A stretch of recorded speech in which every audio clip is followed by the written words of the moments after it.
Antonio Di Bella, giornalista tra i più conosciuti, lei è stato un inviato in tantissimi stati e oggi ci presenta questo libro, L'impero in bilico.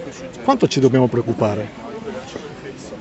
Come europei dobbiamo preoccuparci perché un Trump che in questo momento è davanti a Biden farebbe un cambiamento di politica, farebbe un'America molto più ripiegata su se stessa, che lascia l'Europa a sé, non vuole più dare soldi per la guerra in Ucraina, è concentrato sulla competizione con la Cina, quindi noi europei saremo da soli, dovremo difenderci e pagare la difesa senza il fratello maggiore americano che ci pensa, quindi dovremo trovare nei nostri bilanci più denari e cercare quella che non c'è mai stata, cioè una politica comune europea e anche in termini di sicurezza. Ma perché l'America, che è la nazione più importante, che se ne dica, non è riuscita a trovare due candidati, innanzitutto più giovani, ma poi anche meno discussi di questi? Io credo che sia un processo che riguarda tutto il mondo. Se guardiamo in tutto il mondo, i leader di Cina, Russia, Iran sono tutti molto anziani, India. Paradossalmente la vecchia Europa ha i leader più giovani, perché la democrazia parlamentare europea ancora, con tutti i suoi difetti e le sue lentezze, funziona, mentre altrove prevale l'uomo solo al comando. Il congresso repubblicano di queste ore a Milwaukee vede più che un dibattito politico in un partito l'incoronazione di un imperatore. Ecco, questo è il frutto di partiti deboli che si affidano all'uomo del destino, a destra come a sinistra. Ecco, lei ha seguito molti presidenti americani. Qual è stato l'ultimo presidente che è stato determinante anche per il mondo intero?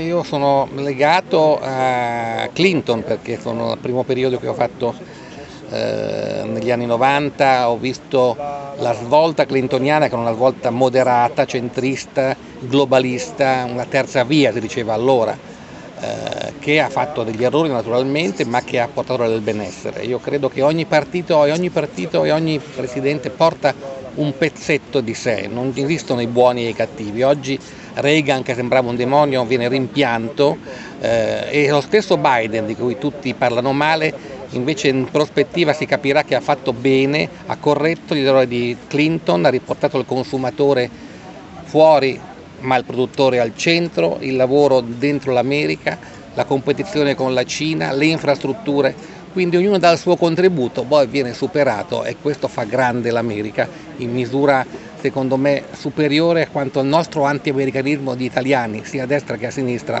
ci faccia credere. Ecco, i democratici hanno deciso di appoggiare Biden, anche perché si diceva come gossip che avevano paura di bruciare un altro candidato, visto ormai la strada aperta a Trump. Trump non arriva in questo momento. Vediamo cosa accadrà. Io andrò a Chicago il 18 agosto alla convention democratica. Prima di quella data potremmo avere molte sorprese, potremmo vedere un Biden che si arrocca, che resiste, potremmo avere un cedimento di Biden che sembra in queste ore imminente anche per motivi di salute, e se avvenisse chi sarebbe al suo posto? Kamala Harris è una probabile in quanto donna, afroamericana e anche asiatica, difficile metterla da parte, ma ci sono tanti buoni candidati, dal californiano Newsom alla governatrice del Michigan Whitmer. Quindi bisogna vedere, molti mesi prima del voto di novembre credo che vedremo molte sorprese. Quindi non è così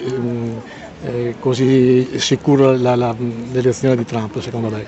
Trump è davanti tutti gli stati e sicuramente dopo il dibattito in cui Biden è andato decisamente male e dopo il fallito attentato ha preso diversi punti, ma non 10, 2 o 3, che sono ancora un margine recuperabile. E io credo appunto che ci saranno molti colpi di scena, basti pensare a Carter che aveva organizzato la October Surprise all'epoca per cercare di liberare con un blitz gli ostaggi americani a Teheran, li avesse liberati avrebbe vinto e invece è stata una catastrofe e ha perso, quindi negli ultimi mesi si deciderà tutto. Un'ultima domanda, lei che è grandissimo appassionato di musica, come mai è appassionato di musica brasiliana e non americana? Questa è una bella domanda, perché andando nel centro del nord del mondo, New York, si riscoprono le radici del sud. Io sono di radici napoletane e a New York ho imparato a parlare meglio il napoletano e frequentavo i brasiliani, e gli ispanici, cioè tutti i terroni del Nord America, e lì ho imparato ad apprezzare, come dicevano gli ambasciatori, tra di noi possiamo parlare di musica, di sesso e di cibo, cosa che non fanno tedeschi, americani e giapponesi. E non c'è saudade in America? Meno, loro parlano di denaro e di potere, e noi del sud, che siano Bahia, Amalfi o Nizza, parliamo di cibo, di sentimenti, e sono due mondi diversi ma che si parlano.